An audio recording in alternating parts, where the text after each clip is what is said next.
Pinanood nina Su Qingying at Chen Ru habang isang dambuhalang pagsabog ng apoy ang tuluyang naglipol sa huling mga kalansay. Ipinagmalaki ni Su Qingying ang tunay na kapangyarihan ng isang sealer, kaya humanga si Chen Ru at sinabing karapat-dapat ang reputasyon ni Fang Yi bilang sealer. Nakahinga siya ng maluwag, pakiramdam niya ay may pag-asa ng mailigtas ang Wu City, humingi siya ng paumanhin sa kanyang naunang pag-uugali at nag-alok na dalhin sila upang makilala ang kanyang koponan. Pinangunahan sila ni Chen Ru patungo sa isang kampo na nagsisilbing base ng Ua City Spiritual Association, isang grupo ng mga pioneer ang bumati sa kanya at tinawag siyang kapitan. Ipinakilala ni Chen Ru sina Fang Yi at Su Chengying, ipinaliwanag na nagdala siya ng mga reinforcement, ang tanyag na sealer at ang kapitan ng Tai Tai Association. Ang tatlo niyang kasamahan na sina Dongfeng, Chen Xin, at Chen Shi ay tumitig kay Fang Yi na may hindi makapaniwalang mga mata. Nagdududa si Chen Xing na ang isang batang lalaki na tulad niya ang maalamat na pioneer na nagresolba ng isang sakuna ng mag-isa. Nagsabi si Dongfeng na hindi mahalaga ang edad, dahil ganap na naiiba ang sitwasyon sa Ua City.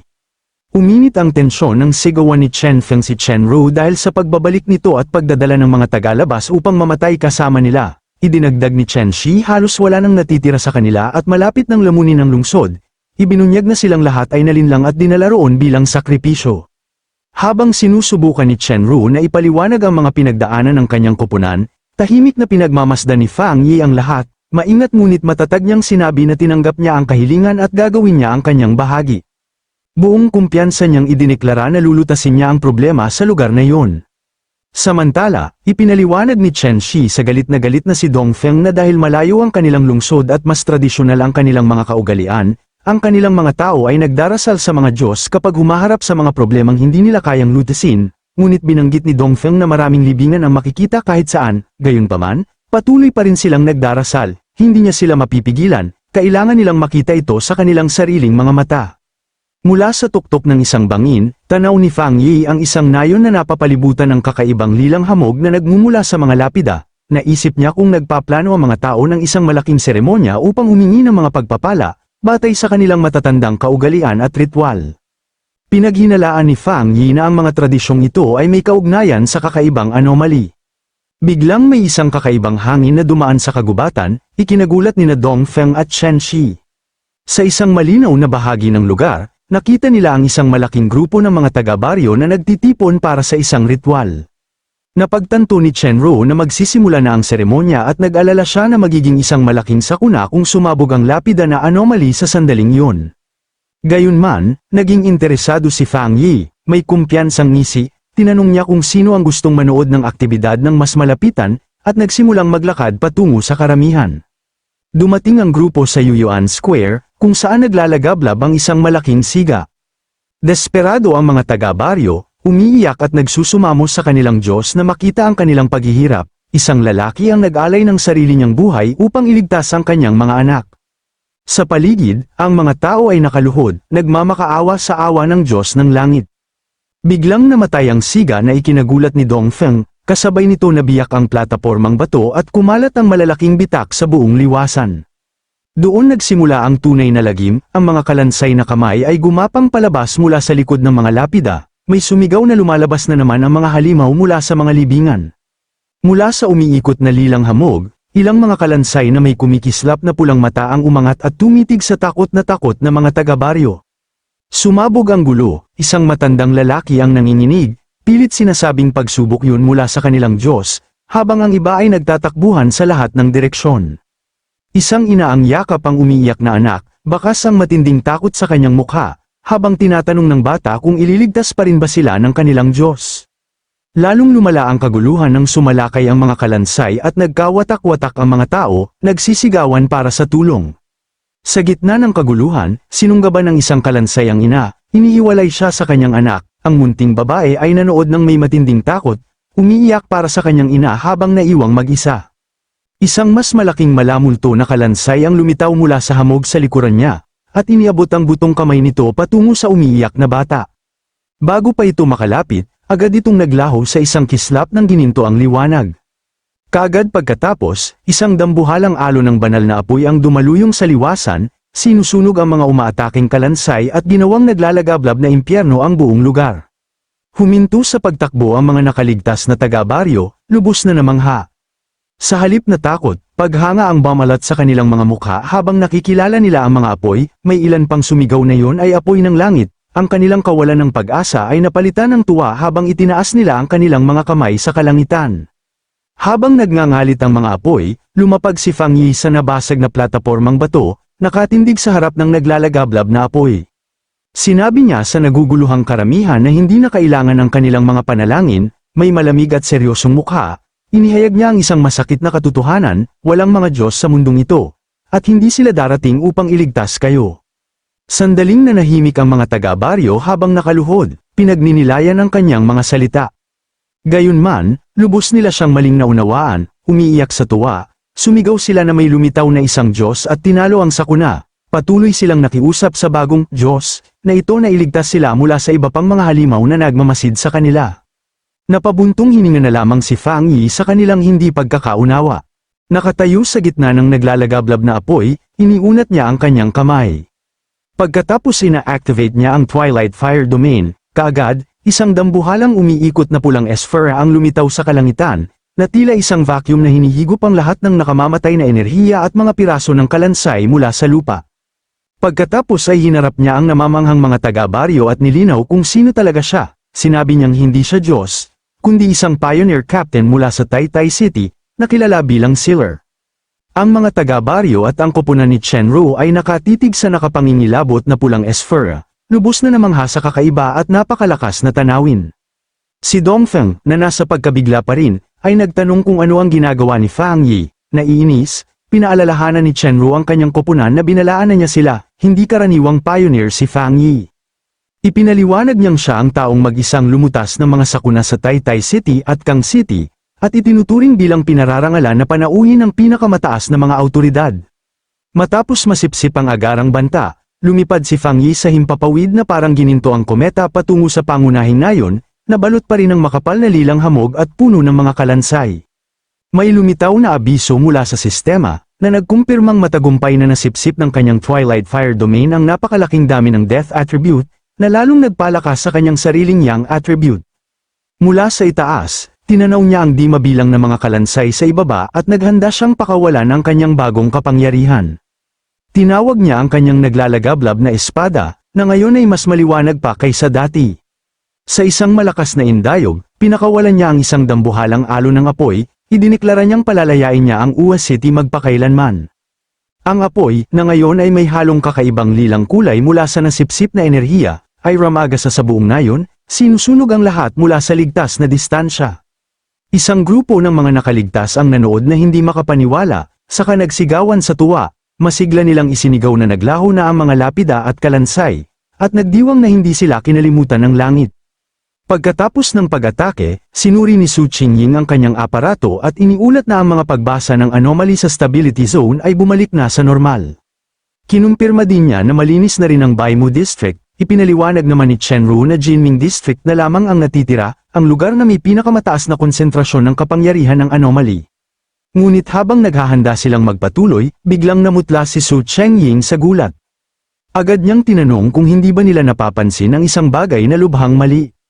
Itinuro niya ang nayon at ipinaliwanag na sa halip na maglaho, dumami pa ang mga haliging lilang liwanag, na nangangahulugang mas lumala ang sitwasyon.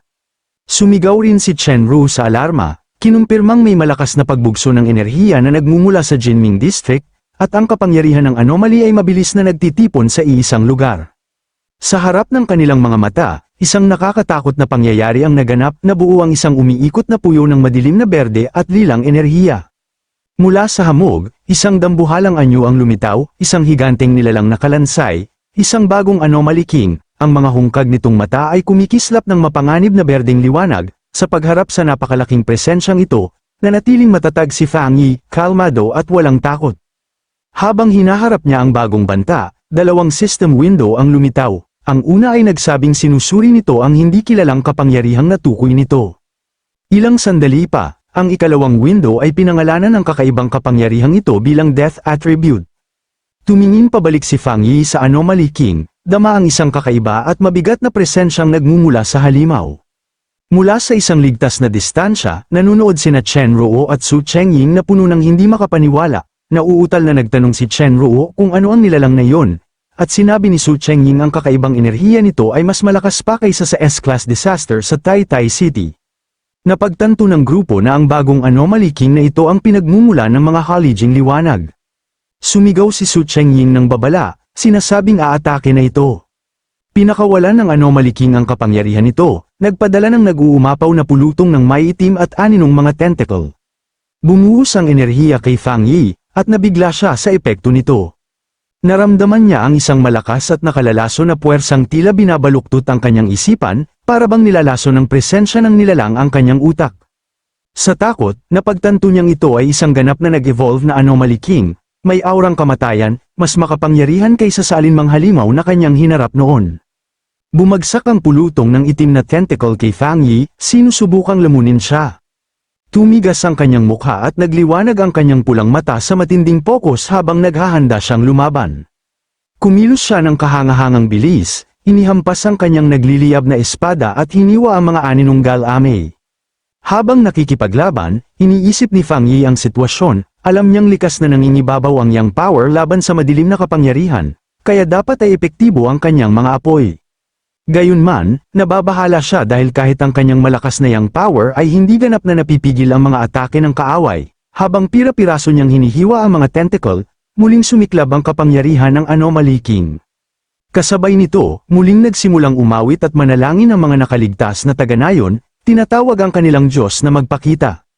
Pinakawalan ng anomaly king ang buong lakas nito. Sa labas, napatitig si Su Chengying na may gulat at hindi makapaniwala. Sa loob ng bagyong enerhiya, sumabog ang mga kakaibang berdeng tentacle at mahigpit na pumulupot sa katawan ni Fang Yi, pinipigilan siyang gumalaw, sumigaw si Su Chengying ng kanyang pangalan sa matinding takot. Makalipas ang ilang sandali, nahulog ang kanyang espada sa lupa at nagkadurog-durog. Sa malayong Taytay City, biglang nakaramdam si Lin Yi ng matinding pangamba. Tinatawag ang kanyang pinsan na parabang nararamdaman niya ang sakit nito. Paikot-ikot siyang naglakad sa isang gubat, sinusubukang pakalmeyan ang sarili, nagtatakang bakit siya labis na natatakot gayong isa lamang itong misyon para sa kanya. Inalala niya kung gaano kalakas si Fang Yi, ngunit nanatili ang malalim na pag-aalala. Nagsimula siyang pagsisihan ng kanyang desisyon, iniisip na sana'y binaliwala niya ang payo nito at sumama na lamang, lalong tumindi ang kanyang kaba habang nakatitig sa kanyang telepono. Biglang tumunog ang kanyang telepono, isang tawag mula kay Jiaolan. Seryoso ang tinig ni Jiaolan habang ibinibigay ang kakilakilabot na balita, narinig niya na ang Uwa City ay tuluyan ng napapalibutan ng isang napakalaking grupo ng mga lapida, at naglabas na ng opisyal na lockdown order. Pagkatapos, tuwira niyang sinabi na ang pinsan ni Lin Yi na si Fang Yi ay nasa panganib. Habang nagsasalita siya, isang malaking hanay ng mga sasakyang militar ang mabilis na dumaraan sa mga bundok, malinaw na naghahanda para sa isang malakihang operasyon. Ang balitang maaaring patay na si Fang Yi ay yumanig sa Taytay Spirit Association, ang mga opisyal na kakasimula pa lamang umasa ay napuno ng kawalan ng pag-asa, nagtipon sila sa paligid ng isang mesa, nagtatanong kung tunay bang namatay ang kanilang pinakadakilang bayani, ang Sealer, naisip nila kung walang saysay ba ang laban ng sangkatauhan, kung kahit ang kasing lakas niya ay maaaring magapi. Sa punong himpilan ng Spirit Association, nagaganap ang isang mataas na antas na pulong, isang nakatatandang opisyal ang nagpahayag ng pagsisisi sa sitwasyon sa Uwa City. Sinabi niyang ang paglitaw ng isang anomaly king mula sa isang B-level threat ay nagpapatunay sa isang mahalagang teorya. Dapat patayin ang mga haring ito bago pa sila ganap na mag-evolve. Ngunit pinutol siya ni Go Yuro, tumayo at nagtanong kung ito ba talaga ang tamang oras para sa mga teorya. Ipinahayag niyang siya mismo ang pupunta sa Uwa City, sinubukan siyang pigilan ng isa pang opisyal, pinaalalahanan siya sa kanyang kahalagahan sa Shen City at sinabing ang militar na ang humahawak sa sitwasyon. Tumalikod si Go Yuro, mabigat ang iniisip tungkol sa napakataas na kapalit ng kanilang estratehiya, muntik na nilang mawala si Elder Wu, at ngayon ay tila handa silang isakripisyo si Fang Yi. Sumambulat ang kanyang pagkadismaya at nagsimulang magliwanag ang kanyang katawan ng asul na enerhiya, galit niyang hinarap ang opisyal, inakusahan silang handang talikuran ang isang lungsod dahil lamang mahirap ang laban. Nabigla ang lalaki sa kanyang pagsabog at mariing nagtanong kung ano ang ibig niyang sabihin. Sumigaw siya pabalik na ang Sealer ay pumunta sa Uwa City sa sarili nitong pasya, sa mapanganib na bagong panahong ito, isang pagkakamali lamang ay kamatayan na, at hindi nakapagtataka kung kahit isang bayani tulad ni Fang Yi ay maaaring mamatay. Sumabog ang galit ni Go Yuro, Nagliyab ang kanyang asul na aura habang tinatanong niya ang saloobin ng opisyal, ano ang saysay ng pakikipaglaban kung maghihintay na lang silang mamatay. Ipinaalala niya ang sakuna sa Shen City at kung bakit isinugol ni Elder Wu ang kanyang buhay, kung ang plano naman pala ay iwan ang mga lungsod na hindi nila madaling mapanalunan. Tinabig niya ang ilang opisyal na pilit siyang kinakausap, at may lubos na pagkasuklam sa mukha. Tinawag silang lahat na mga hangal, kasabay nito tumaligod siya at umalis. Sa sarili niya, naisip niyang nakita na niya ang tunay na kapangyarihan ng Sealer, at tumanggi siyang maniwala na maaari itong matalo ng ganoon kadali. Sa labas ng New City, isang napakalaking convoy ng militar ang nagtatag ng blockade. Sa loob ng isang command vehicle, pinagmamasdan ni Elder Wu ang sitwasyon sa isang monitor. Ipinaliwanag niya na ang bagong Anomaly King ay may baryasayo ng Dark Attribute, isang kapangyarihang tinatawag na nila ngayon na Death Attribute. Kasama niyang nakaupo sina Zhao Lan at Lin Yi, at hinulaan ni Elder Wu na ang pagkatalo ng Sealer ay dahil nakatagpo ito ng isang uri ng hindi matatakasan na patakaran na itinakda ng halimaw. Bumaba sina Elder Wu at Zhao Lan mula sa sasakyan at sinalubong ng mga sundalo. Nagulat ang isang sundalo na hindi makalusot ang kanilang mga sasakyang militar. Hiniling ni Zhao Lan na ipaliwanag ito, at sinabi ng sundalo na kahit gamitin nila ang lahat ng puwersa, walang silbi ang kanilang mga pagtatangka. Ipinaliwanag niyang natatakpan na ngayon ang Uwa City ng napakaraming lapida. Tuwing nagpapadala sila ng mga sundalo, may katumbas na bilang ng mga lapida ang umaangat upang umatake. Tinapos niya ang ulat sa malagim na balita, lahat ng kanilang mga sundalo sa unahan ay nahila na papasok sa mga libingan. Idinagdag pa niya na ang kapangyarihan ng Anomaly King ay patuloy pang dahan-daang lumalawak palabas ng lungsod, nang inig si Lin Yi sa takot. Malamig na sinabi ng sundalo na zero ang tsansang maayos ang sitwasyon sa Uwa City at tinanong si Elder Wu kung dapat na ba silang mag-utos ng pag-atres. Ipinaliwanag niya na tila immune ang Anomaly King sa lahat ng kapangyarihan at nabihag na nito ang lahat ng mga pionero sa unahan, kabilang ang Sealer. Nang marinig ito, sumigaw si Lin Yi, tumatangging maniwala. Humarap siya kina Elder Wu at Zhao Lan, nagpasalamat sa kanilang pagsisikap, ngunit idineklara na babalik siya sa Uwa City ng mag-isa, ayaw niyang idamay ang iba sa isang misyon na tiyak na kamatayan. Sa pinakaloob ng anomaly sa Uwa City, nagbago ang lupain at naging isang nakakatakot at tahimik na libingan na binabalot ng misteryosong berdeng liwanag. Gumalaw ang lupa at sumabog mula rito ang malalaking lapida, ang mga pangalang nakaukit sa mga bagong batong ito ay Su Qingying at Chen Ruo. Sa itaas ng libingan, hinabi ng Anomaly King ang death energy sa makakapal na hibla hanggang sa mabuo ang isang batong kabaong na nakatayong tuwid. Sa loob nito, nakulong si Fang Yi, malata ang katawan habang gumagapang sa kanya ang mga multo na berdeng alupihan, pumupulupot upang siya'y atali magpakailanman. Wala siyang buhay na anyo, selyado sa libingang nilikha ng halimaw. Hungkag at madilim ang kanyang mga mata, waring tunay nang namatay ang Sealer. Ngunit sa kadiliman ng kamatayang ito, biglang nagliwanag ang isang system notification, ang death brand na kakayahang nakuha ni Fang Yi noon ay matagumpay na na-activate, kinumpirma ng system na nakuha na niya ang kapangyarihan ng infinite death. Maya-maya, inanunsyo ng system na tapos na ang death steal trial, gumising si Fang Yi at napabuntong hininga siya. Iniisip na napakatindi ng karanasang yun, tumingala siya sa napakalaki at nakakatakot na berdeng bungo ng Anomaly King sa itaas niya at napansin niyang mas mukhang pala kaibigan na ito sa kanya ngayon. Gayunman, habang nagliliwanag ang kanyang mga mata sa kapangyarihan, inamin niya sa sarili na hinding-hindi na niya nais pagdaanan muli ang rebirth trial na yun. Bago pa siya tuluyang maiselyo sa kabaong, napagtanto niyang tinarget siya ng Anomaly King ng isang inevitable death na kakayahan, isang ataking hindi niya kayang iwasan, humaharap sa tiyak na kamatayan, sumugal siya sa desperasyon. Nagpasya siyang manu-manong i-implant sa sarili ang mapanganib na death brand skill, ang kakayahang nakuha niya mula sa magma ngunit nag-alinlangan siyang pag-aralan noon. Kinumpirma ng system ang implantation at sinimulan ang pagkatuto ng kakayahan. Isang dambuhalang bugso ng mapula, na masakit na enerhiya ang sumabog mula sa katawan ni Fang Yi habang naging bahagi na ito ng kanyang pagkatao, habang inihahanda ng system ang activation, pumisil ng mahigpit ang enerhiya. Walang magawa si Fang Yi habang nakatayo sa harap ng Anomaly King na handa na siyang patayin. Sinabi ng system kay Fang Yi na nagsisimula na ang inevitable death rule ng hari. Sa sandaling yun, tunay na namatay si Fang Yi, umikot ang kanyang mga mata at bumagsak ang katawan, kinumpirma ng system ang kanyang kamatayan, sinasabing kumpleto na ang step 1 ng kakayahan, gayunpaman, dahil pinatay siya ng halimaw habang hawak ang brand, agad na natukoy ng system ang pumatay.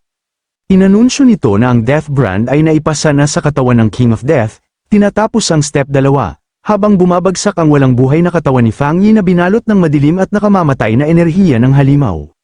Sinimulan ng system ang huling yugto, pinaga niya nito ang death trial habang patay na si Fang Yi, ipinaliwanag kung paano siya nakabalik sa buhay, sa loob ng berdeng aura ng kabaong, matagumpay na nalampasan ni Fang Yi ang buong proseso. Ipinaliwanag ng system na ang death trial na kanyang naranasan ay isang triplet trial na idinisenyo upang subukin ng nagmamayari, kinailangan niyang malampasan ang 3 kakilakilabot na pagsubok upang makuha ang 3 kakayahan ng Death Brand. Una, ang misteryo ng Fire Attribute Yellow Spring, kung saan siya'y walang tigil na sinusunog ng impyernong apoy. Ikalawa, ang Poison Attribute Death Collapse, kung saan isinumpa ang kanyang katawan na paulit-ulit na magwatak-watak. At ikatlo, ang Earth Attribute Hell Evil Sin, kung saan bumukas ang mga tarangkahan ng impyerno upang kaladkarin siya sa isang libing ng masasamang espiritu.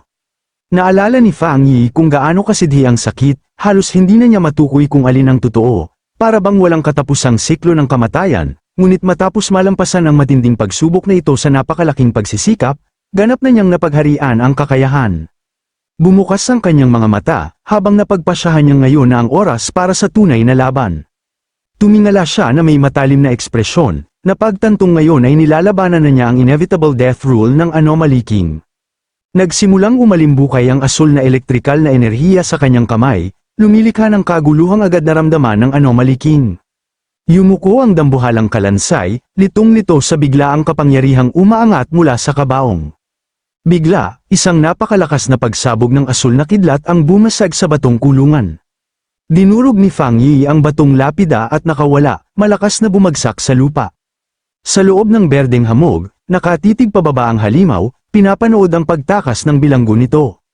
Lumakad si Fang Yi palabas ng usok at mga guho, tinatakpan ang mukha at hinihingal, pagod mula sa muling pagkabuhay, ngunit buhay at malaya. Nabigla ang Anomaly King, hindi maunawaan kung paanong ang taong pinatay nito ay muling nabuhay at ngayon ay nakatayo sa harap niya. Ibinunyag ng system na naramdaman ng Death King ang muling pagkabuhay ni Fang Yi. Tinipon ng higanteng kalansay ang kapangyarihan nito, naghahandang lumaban sa muling nabuhay na banta. Hindi man lang binigyan ng pahinga si Fang Yi, nagpakawala ang Anomaly King ng sunod-sunod na dambuhalang putok ng berdeng enerhiya mula sa langit. Tumama ang mga ito sa lupa ng may matinding puwersa, nagdulot ng napakalaking pagsabog ng berdeng enerhiya na tumabon sa lugar kung saan nakatayo si Fang Yi. Ngunit nang hamupa ang alikabok, nagulat ang Anomaly King. Dahil nakita niya na kayuko lamang si Fang Yi sa lupa, ganap na walang pinsala, isang ngiti ang lumitaw sa kanyang mukha nang mapagtanto niyang hindi na umepekto sa kanya ang mga atake ng halimaw. Kinumpirma ng system na matagumpay na naiwasan ni Fang Yi ang inevitable death rule. Tumayo siya ng matatag sa harap ng higanteng kalansay, habang ang Anomaly King ay nakatitig pababa na may pagkalito at takot. Tumingala si Fang Yi na may nakakatakot na ekspresyon, na may dugong tumutulo sa kanyang labi, ngunit nakangiti siya ng may lubos na kumpiyansa. Biglang nakaramdam ang Anomaly King ng matinding panganib, lumaki ang hungkag nitong mga mata nang mapagtantong ang mga ngaso ay naging hinahabol. Lumipat ang tagpo sa mga bundok sa labas ng harang ng Uwa City, na ngayon nababalutan ng nagliliwanag na berdeng mga lapida na naglalabas ng makapal na aurang kamatayan. Nakatayo sina Elder Wu, Lin Yi, at Zhaolon sa isang bangin, tanaw ang lugar ng sakuna at dama ang napakalakas na death energy sa ibaba, tinawag ni Lin Yi ang kanyang pinsan. Nagpasya si Zhaolon na hindi sila maaaring maghintay lamang, sinabi niyang huwag mag-alala ang iba, saka tinipon ang lilang apoy sa kanyang mga kamay at naghanda ng umatake sa mga lapida upang basagin ang harang at iligtas si Fang Yi. Ngunit bago pa siya makaatake, isang dambuhalang bugso ng bughaw na tubig ang humiwa sa hangin at pumihil sa kanya. Isang babae ang bumaba mula sa langit, napapalibutan ng umiikot na enerhiya ng tubig, si Guyuru yun, na nag-anunsyong dumating din siya upang tumulong. Nagulat si Zhaolon at nakilala ang bagong dating bilang Sea Mystic mula sa headquarters, sumigaw si Guyuru na lalaban siya kasama nila. Pinagsanib nila ni Zhaolon ang kanilang kapangyarihan at nagpakawala ng isang napakalakas na pinagsamang atake ng bughaw na tubig at lilang apoy laban sa harang ng mga lapida. Nagdulot ito ng sunod-sunod na malalaking pagsabog na nagliwanag sa madilim na lugar. Matapos ang pagsabog, 2 sundalong nalibing sa mga guho ang nagising, lito at mahina, nagtatanong kung ano ang nangyari. Ngunit agad na tumugon ang anomaly, umuga ang lupa habang mararahas na sumabog palabas ang napakalalaking berdeng lapida, umangat palabas sa lupa. Natagpuan ni Nagoyuro, Jiaolan, at Lin Yi ang kanilang mga sarili na magkakatalikod, ganap na napapalibutan ng bilog ng matatiyog na lapida. May inis na sinabi ni Jiaolan na muling na-activate ang bitag, binalaan niya ang dalawa na mag-ingat, ipinaliwanag na kayang hilahin ng anomaly na ito ang sinumang buhay na nilalang papasok sa mga lapida anumang oras. Bigla, sumabog ang mga kalansay na kamay mula sa lupa at sa mga batong ibabaw, at isang pulutong ng mga kalansay ang bumulusok mula sa ere upang umatake sa tatlong babae. Ngunit sa kalagitnaan ng pag-atake, biglang huminto ang mga kalansay, nanginginig sila sa takot, tila may nararamdamang mas nakakatakot pa kaysa sa mga kalaban nila. Sa halip na umatake, nagmamadali silang bumalik sa lupa at sa mga lapida upang magtago. Napatitig sina Jiaolan at Lin Yi sa lubos na pagkalito, habang nagtataka si Goyuro kung bakit biglang umatras ang mga halimaw, binanggit naman ni Jiaolan na wala siyang ideya, ngunit sigurado siyang may malaking bagay na nangyari, dahil nandito na sila, maaari na lamang silang tumugon sa kung paano ito dumating. Isang mabigat na bota ang lumapag sa lupa, si Elder Wu Yun, pasan sa mga balikat ang dalawang walang malay na sundalo, sinabi niyang maaaring magandang senyales ito, ipinaliwanag niyang hinayla pabalik ng anomaly king ang kapangyarihan nito, na nangangahulugang may tsansa pang mabuhay ang mga taong nalibing ng buhay. Nakatayo si Elder Wu sa gitna, kung saan maraming sundalo ang nakahandusay na walang malay ngunit ligtas, tinapos niya sa pagsasabing pinatutunayan nitong hindi patay ang Sealer, sa katunayan, si Fang Yi ang malamang na nagdudulot ng napakalaking gulo sa loob kaya napilitan ng Anomaly King na bawiin ang lahat ng kapangyarihan nito upang ipagtanggol ang sarili. Nang hamupa ang usok at tumingin palabas ang matatalim na pulang mata ni Fang Yi, kalmado at ganap na walang pinsala, sa gitna ng larangan ng labanan. In-update ng system ang estado sa death count, 2. Ipinaliwanag nito na dahil ginamit ng King of Death ang kapangyarihan nito upang patayin si Fang Yi, nahila ito sa isang siklo ng kamatayan, bilang parusa, humina ng 10% ang kapangyarihan ng halimaw. Pinag-isipan ni Fang Yi ang sitwasyon, napansin na ang ma-target ng King of Death ay karaniwang nangangahulugang tiyak na kamatayan. Alam niya na ang inevitable death rule ang dahilan kung bakit natatangi at napakapanganib ang halimaw na ito. Gayunman, isang madilim at kumpiyansang ngiti ang sumilay sa kanyang mukha nang mapagtanto niyang nabaligtad na niya ang sitwasyon. Sa isip niya, ang patakarang ito ng tiyak na kamatayan ay ngayon ay siya namang aatake sa halimaw. Sa itaas, nakatingin pababa ang halimaw sa lubos na pagkabigla. Hindi maunawaan kung bakit buhay pa ang tao. Sa gulat, muli itong umatake, nagpapakawala ng bagyong mga berding sinag ng enerhiya mula sa ribcage nito. Bumuhos ang mga sinag kay Fang Yi, na nanatiling nakatayo at hindi man lang umiwas. Tumama ang atake ng buong lakas, nagdulot ng napakalaking pagsabog ng berding enerhiya na tuluyang tumabon sa kanya. Ngumiti ang halimaw, iniisip na sa wakas ay nanalo na ito. Ngunit muling lumitaw ang system at itinaas ang death count sa 3. Inanunsyo nito na dahil muling pinatay ng hari si Fang Yi, humina pa ang kapangyarihan nito ng karagdagang 30% at nagsisimula na itong gumuho. Nagsimulang maghiwa-hiwalay ang katawan ng halimaw, nabibitak ang mga bahagi ng mukha nito at nalalaglag mula sa usok ng pagsabog. Dahan-daang lumabas si Fang Yi, muling nabubuo ang kanyang katawan at ganap na walang pinsala. Nakatitig ang halimaw sa matinding sindak, nakadilat ang berding mga mata sa takot, habang napagtanto nitong ang mga atake nito ay siya ring sumisira sa sarili. Pinunasan ni Fang Yi ang kanyang bibig na may ngising mapang-asar, nililibak ang nilalang at handang ipagpatuloy ang siklo hanggang tuluyang maglaho ang halimaw. Tinuon niya ang isipan, at naglabas ng isang dambuhalang sinag ng enerhiya patungo sa halimaw. Ngunit madali itong sinalag ng halimaw gamit ang kamay nito. Isang abiso ng system ang lumitaw, inihahayag na isang bagong mark ang na-activate. Bigla, sumiklab ang mapupulang impyernong apoy sa katawan ng halimaw, humahalo sa berdeng aura nito. Kinumpirma ng system na nakatanggap ang halimaw ng isang debuff, ang Netherfire Engulfment. Tumingin ang halimaw sa sarili nitong braso, litong-lito. Habang may nangyayari sa Anomaly King, napaisip si Fang Yi, tunay nga, katulad ng inilarawan ng Dead Steel Seal, hindi pinansin ng hari ng kamatayan ang kanyang paghina. Sa halip, malinong niyang naramdaman ang matinding sakit na dulot ng lakas ng Death Steel Seal. Sinamantala ni Fang Yi ang pagkakataon, tumalon siya sa ere at hinugot ang kanyang espada na naglalagablab sa matinding apoy, habang naniniwala siya na hindi epektibo ang kanyang mga atake. Napatitig pababa ang halimaw na may nagliliwanag na berdeng mga mata, galit na galit sa pag-urong nito. Buong lakas na inihampas ni Fang Yi ang kanyang talam gamit ang Heavenly Fire Slash. Sinalubong ito ng Anomaly King ang pag-atake, at pagkatapos hinarang ng halimaw ang hampas gamit ang dambuhalang kamay nito, nagbunga ng marahas na banggaan. Napakalakas ng impact para sa halimaw, in-update ng system na ang death count ay 4 na ngayon, at hamina na ang kapangyarihan ng halimaw ng 45%.